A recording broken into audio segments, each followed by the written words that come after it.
Autisme et microbiote, y a-t-il un rapport entre les deux? On voit ça tout de suite avec mes invités.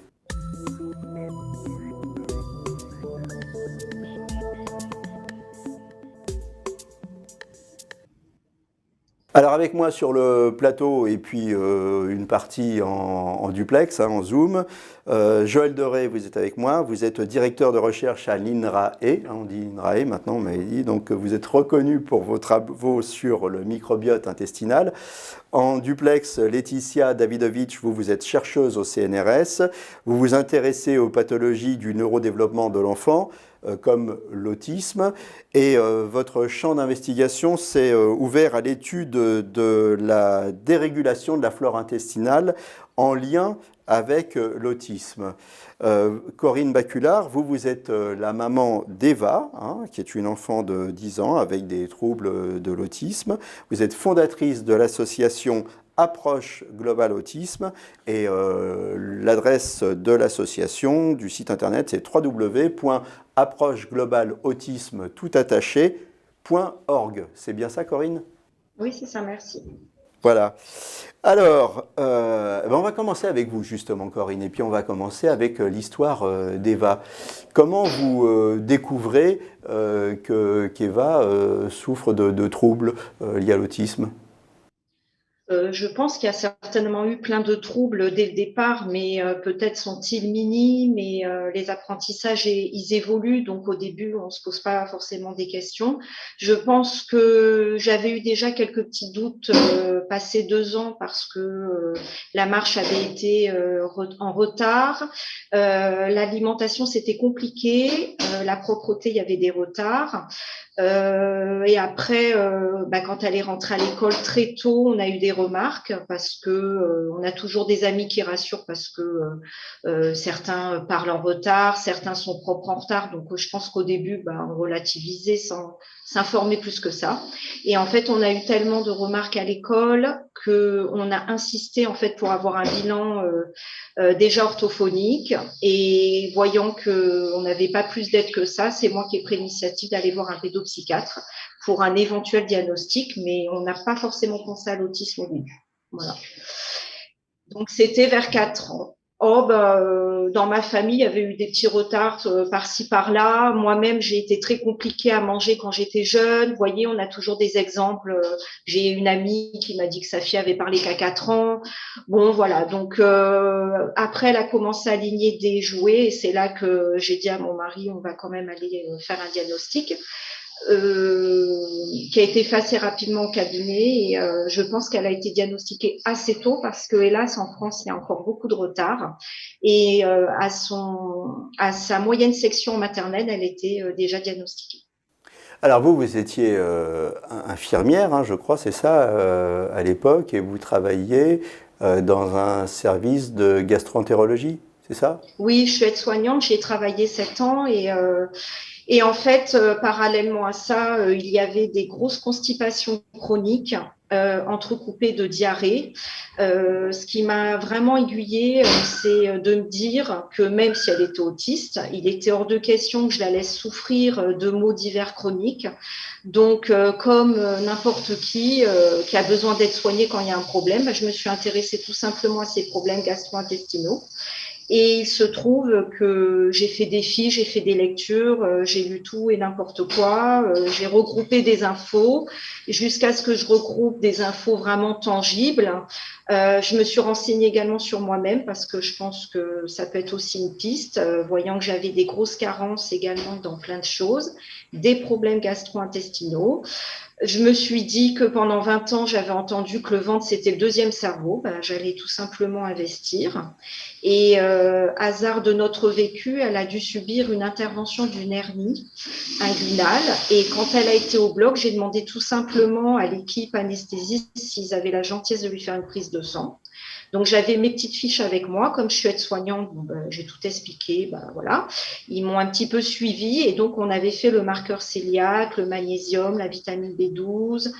J'ai demandé plein de choses, la vitamine D, le zinc, le potassium, l'iode, enfin bon bref, j'ai tout demandé.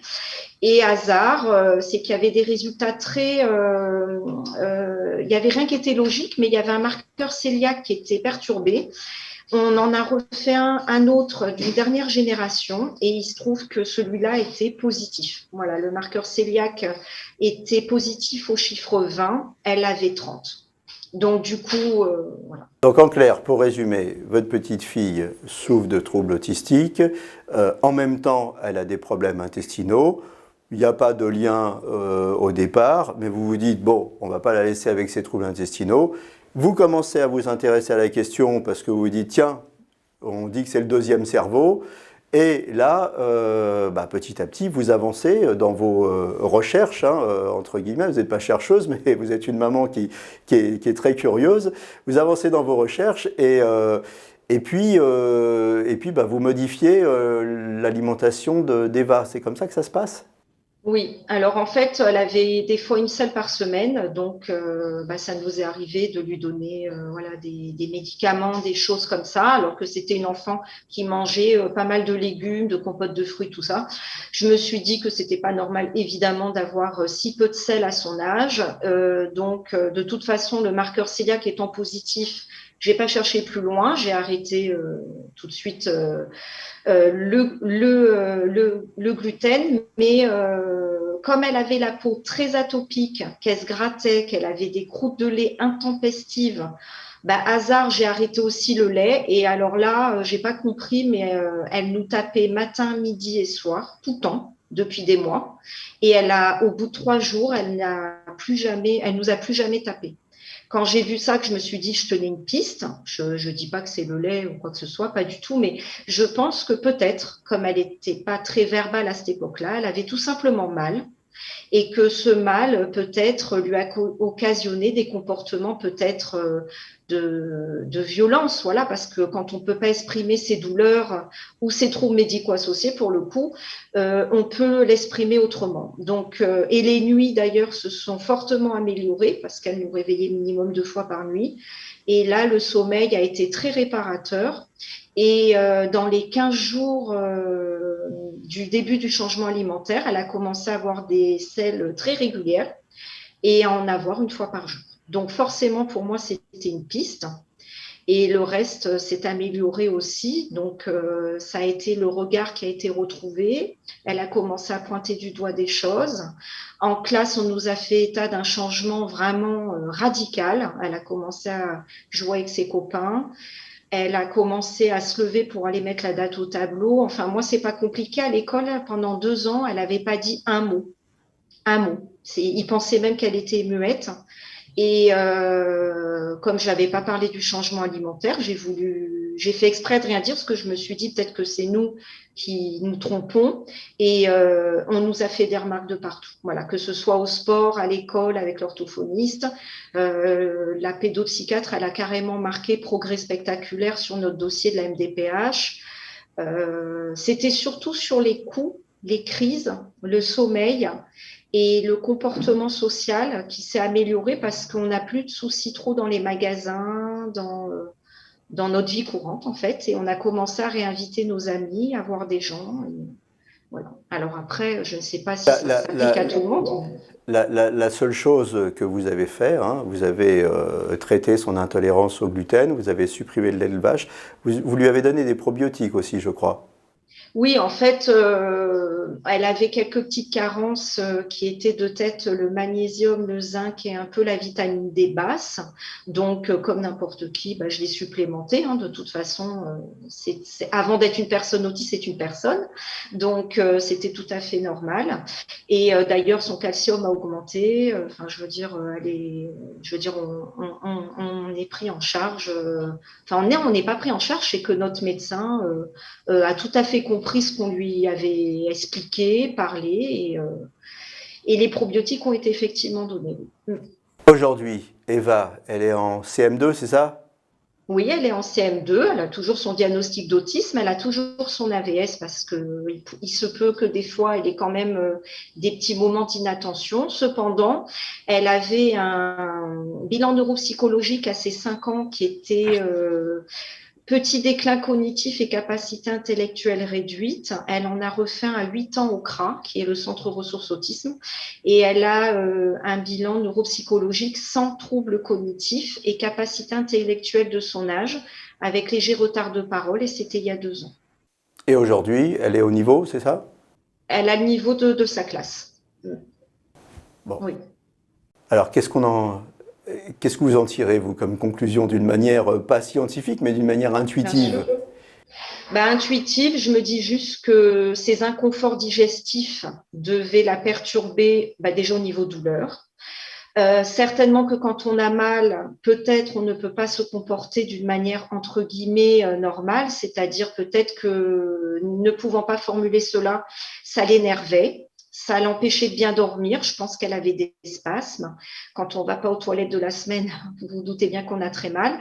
Et comme les chercheurs vous le diront mieux que moi, il y a beaucoup de neurones aussi dans l'intestin et que ça circule via le nerf vague avec le cerveau. Je pense que peut-être sa dysbiose n'étant plus, parce que c'était quand même acté sur une analyse de sel, qu'elle avait une dysbiose qui rejoint les travaux de nos chercheurs. Je pense que des neurones se sont peut-être reconnectés puisqu'ils étaient un petit peu plus dans un milieu sain. Alors, Joël Doré, Laetitia Davidovich, ça, on vient d'entendre l'histoire, la belle histoire, on peut dire, d'Eva et de sa maman.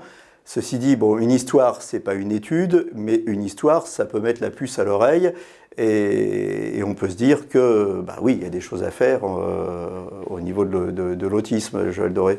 Tout à fait. En fait, la relation entre l'autisme et le microbiote intestinal, c'est des travaux qui ont commencé à être faits dans les années 70, en fait, les tout premiers. Donc ça fait longtemps qu'on se pose la question. On a pu documenter une dysbiose, une altération du microbiote intestinal chez des sujets autistes par rapport à des contrôles depuis très longtemps, même si dans la littérature scientifique, pour l'instant, il n'y a pas de piste convergente qui nous pointe vraiment vers un micro-organisme en particulier.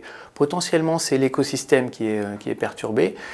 Et au-delà de ça, c'est probablement la relation entre les microbes qu'on héberge et l'hôte humain, en fait. Alors dans cette émission, vous vous êtes tous intéressés au microbiote, vous savez tous ce que c'est, mais les téléspectateurs, eux, ils ne savent pas forcément. Une définition simple du microbiote intestinal, parce qu'il y a des microbiotes. Alors qu'est-ce que c'est un microbiote? Tout à fait. Donc le microbiote, c'est le complexe microbien avec lequel on interagit. Et effectivement, on a des microbiotes.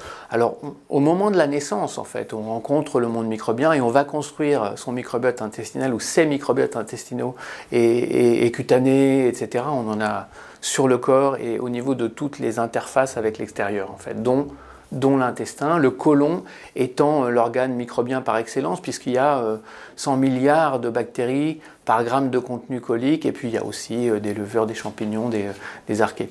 Et donc c'est ces micro-organismes-là qui constituent le microbiote intestinal, et avec lesquels on interagit en permanence, et notamment au plan de nos défenses naturelles finalement, qui reconnaissent le microbiote intestinal dominant comme faisant partie du soi, comme n'importe quel tissu et organe de l'organisme humain.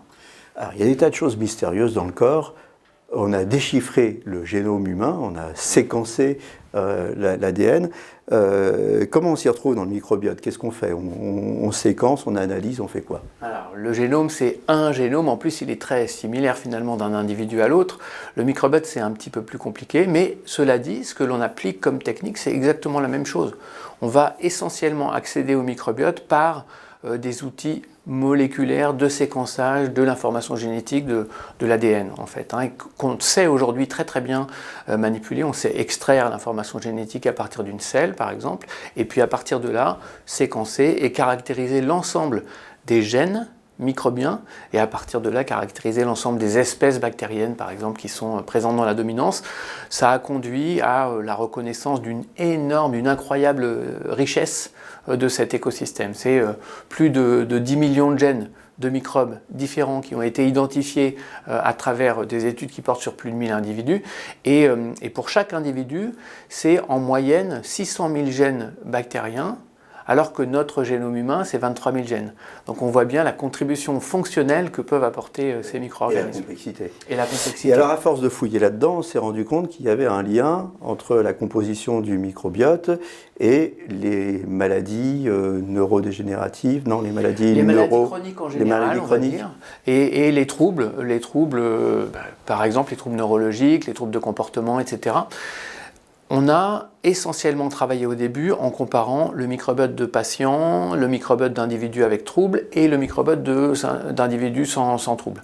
Et en faisant cette comparaison tous les types de maladies. Sur un grand nombre de maladies. Voilà. Honnêtement, j'ai commencé par les maladies inflammatoires de l'intestin, puis ensuite les maladies plutôt métaboliques comme l'obésité, diabète, puis assez récemment finalement on travaille avec nos collègues de Nice et notamment du CHU de Créteil avec Marion Leboyer sur le microbiote intestinal chez des sujets autistes. On va poser une question à Laetitia Davidovich qui s'est intéressée on revient à notre sujet de l'autisme, qui s'est intéressée au rapport entre le microbiote et la survenue de troubles autistiques. On s'est aperçu que les gens qui ont des troubles autistiques avaient beaucoup plus de troubles intestinaux que la moyenne. Comment on s'est aperçu de ça et dans quelle proportion ? Alors, tout à fait. Il y a plusieurs études qui ont porté sur un certain nombre de patients autistes à différents âges et il est avéré qu'ils souffrent en moyenne 3-4 fois plus de constipation chronique ou de diarrhée ou de phénomènes de douleur abdominale. Donc ça, c'est quand même documenté dans la littérature.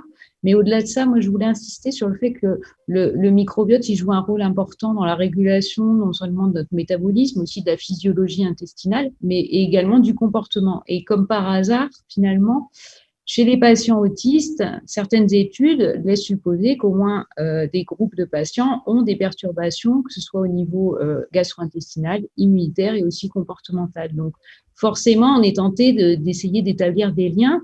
Mais jusqu'à maintenant, malheureusement, un lien de causalité clair n'a pas encore été établi, mais il y a beaucoup de travaux qui sont en cours pour essayer de mieux l'établir entre dysbiose du microbiote, troubles gastro-intestinaux et troubles du comportement associés à l'autisme.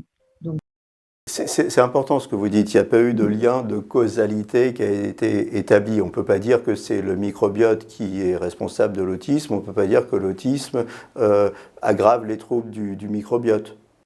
Disons que pour l'instant, à ma connaissance, il n'y a pas d'étude qui fait une démonstration dans un sens comme dans l'autre. Maintenant, il y a beaucoup de travaux qui sont dessus et je pense que l'étude dont vous souhaitez que nous parlions plus tard, qui concerne le transfert du microbiote, est un pas quand même vers une démonstration d'un élément de causalité entre dysbiose. Joël Doré, vous vouliez compléter ? Oui, en fait, la façon que l'on a d'essayer d'avancer vers la causalité, la démonstration de causalité, est basée sur le transfert de microbiote et on fait deux choses.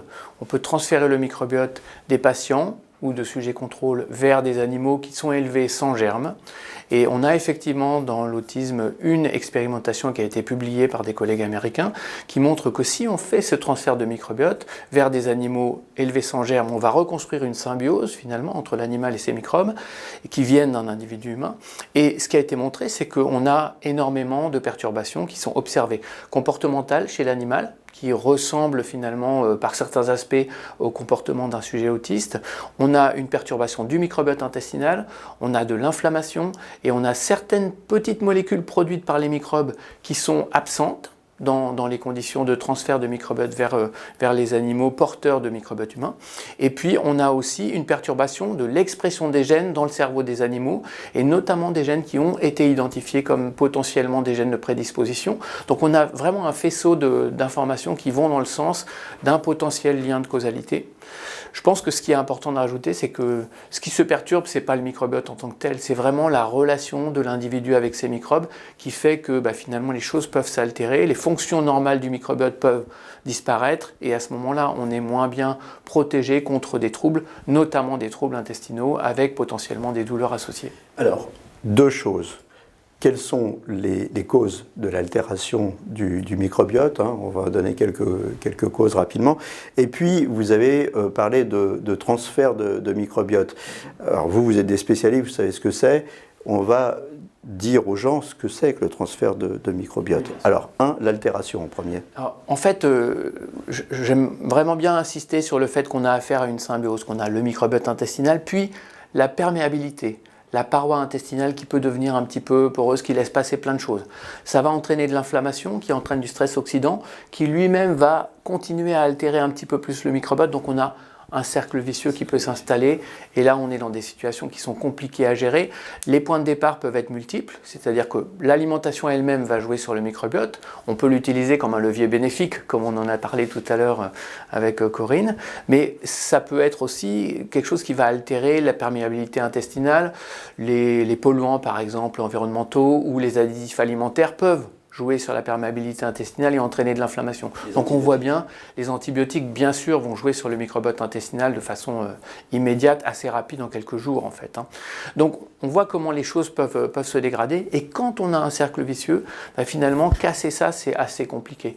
On a quelques éléments dans la recherche en cours, j'ai envie de dire, c'est vraiment de la recherche du moment, qui nous montre que dans un modèle animal de dépression, si on agit à différents niveaux en même temps, on est capable de restaurer des conditions normales, et on est capable de faire aussi bien avec quelques composés alimentaires que ce que l'on fait avec un antidépresseur actuel de la médecine finalement. Donc on a ces pistes-là qui nous disent oui, on peut agir. Et sinon, il y a le transfert. Alors qu'est-ce que c'est le transfert, Laetitia? Le transfert de microbiote, il consiste en fait à partir d'un microbiote d'un donneur sain. Donc, qui va être, bien sûr, ce microbiote va être validé comme étant sain. On va vérifier qu'il n'y a pas d'organisme, par exemple, pathogène dedans, parce que c'est quand même un premier contrôle essentiel. Et en fait, le patient à qui on va faire subir ce transfert, on va généralement lui donner un traitement antibiotique pour essayer on va dire, de diminuer son microbiote endogène, et ensuite un traitement laxatif aussi pour essayer d'éliminer au maximum son microbiote endogène. Et après, on va venir lui réintroduire ce microbiote du donneur sain. Alors, il y a plusieurs manières pour le faire, essentiellement par voie orale, mais aussi par énéma rectal, quoi. Et finalement, cette procédure a été utilisée dans un essai clinique pilote réalisé aux États-Unis, où en fait, 18 patients autistes qui souffrent de troubles gastro-intestinaux ont accepté d'être enrôlés dans cet essai clinique et de subir donc ce transfert de microbiote. Et ce qui a été assez intéressant dans cette étude est que, bon, finalement, tous les patients ont finalisé l'essai, mais que dès 2 mois après le transfert de microbiote, ils avaient une amélioration très importante des troubles gastro-intestinaux, mais également des troubles comportementaux, donc mesurés avec des échelles spécifiques qui permettent de mesurer la sévérité des symptômes autistiques. Et le point qui est intéressant, c'est que les effets bénéfiques de ce transfert de microbiote, ils se font ressentir jusqu'à 2 ans après le transfert initial. Donc, c'est assez vecteur d'espoir. Maintenant, c'est une petite étude pilote sur seulement 18 patients. Ce n'était pas un essai clinique qui a été effectué de manière randomisée, c'est-à-dire que les patients savaient qu'ils étaient traités, etc., etc. Et maintenant, il nous faut des essais cliniques sur des nombres de patients plus importants, en double aveugle, randomisé, de manière à pouvoir conclure si les effets bénéfiques sont réels. Mais en tout cas, voilà. c'est C'est très important d'insister là-dessus. Il ne s'agit pas de donner des faux espoirs aux gens. Il ne faut pas dire, ça y est, on a trouvé le moyen on a trouvé une parade contre les troubles autistiques, il suffit de faire une greffe de microbiote. Pour l'instant, c'est des pistes. Il n'y a pas d'études réelles randomisées, comme vous l'avez dit. Donc, il ne s'agit que d'une piste expérimentale, d'une intuition forte, mais il ne s'agit que de ça, pour l'instant. On est d'accord? Oui, d'accord. La même équipe américaine a aussi travaillé sur l'impact de la nutrition et montré que quand on fait toute une série d'adaptations progressives, en commençant par une supplémentation de minéraux et vitamines, et puis en terminant à la fin par effectivement un régime d'exclusion du gluten et de la caséine, du lait, finalement on a des parents qui rapportent des améliorations sur plusieurs dizaines d'enfants, donc on n'est plus dans le n égale 1 finalement, et qui nous disent l'impact du régime d'exclusion est le plus fort. Et puis ensuite, l'impact de la supplémentation minérale et vitaminique est également très intéressante. Donc c'est finalement pour nous intéressant de voir que ça rejoint le témoignage que nous apporte Corinne aujourd'hui. Ce qui est sûr en tout cas, c'est que si on a un enfant autiste, on risque rien. On risque juste d'améliorer sa santé intestinale, mais on risque rien à chercher du côté de l'alimentation. Il y a une logique évidente en fait à vouloir effectivement éliminer ces symptômes et ces douleurs abdominales quand on a la possibilité d'agir de différentes façons. Corinne, on arrive... si vous permettez. Oui, on arrive quasiment au terme de l'émission, Corinne. Je voulais vous demander de conclure parce qu'il nous reste une minute à passer ensemble. Peut-être que dans un futur très proche, qui serait surtout pertinent, plutôt que tout le monde se pose des questions, est-ce que ça va marcher, est-ce que ça va pas marcher, est-ce qu'on pourrait pas reprendre l'histoire au début, que tout simplement, peut-être sous la Haute Autorité de Santé, bien entendu, ou l'ARS, que ce soit encadré, mais pourquoi pas faire des tests est-ce que ces personnes ne seraient pas avec des syndromes du côlon irritable? Est-ce qu'elles ne seraient pas avec des maladies cœliaques dont on ignorait l'existence? Peut-être faire tout simplement le film à l'endroit et faire un vrai encadrement médical, parce qu'il y a des personnes peut-être qui répondront pas du tout à ce type de choses, mais celles qui ont des vrais problèmes gastro-intestinaux, c'est pertinent. Eh bien voilà, c'est là-dessus qu'on va se quitter. Je vous remercie tous les trois d'être passés sur le plateau. Je rappelle, Corinne, le site de votre association www.approcheglobalautisme.org. Pour tous ceux qui veulent creuser la question, allez visiter le site de Corinne. À très bientôt pour une nouvelle émission et d'ici là, portez-vous bien.